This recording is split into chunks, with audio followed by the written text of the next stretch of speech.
మనిషి చాలా తెలివైనవాడు. తన తెలివితో నకిలీ నోటును తయారు చేస్తాడు. కానీ నోటు ఇంకా తెలివైనది. అది నకిలీ మనిషిని తయారు చేస్తుంది. 10 మందిలో బాగా కనబడడం మంచిదే, కానీ మనసులో బాగా ఫీల్ అవ్వడం ఇంకా మంచిది. ఎందుకంటే మీతో మీరు ఎక్కువ సమయం గడపాలి కనుక. గొప్పగా కనపడ కోసం అప్పులు చేస్తే మనిషి నటించాల్సి వస్తుంది. అప్పు చేసి పప్పుకూడు తినడం తప్పేం లేదు, కానీ బిర్యానీ వద్దు.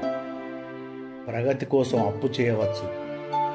అవసరాల కోసం అప్పు చేస్తున్నామంటే ఎక్కడో మన ప్రతిభను సానపెట్టడం మర్చిపోయాం, లేదా మన ప్రతిభను అమ్మడం నేర్చుకోలేదు.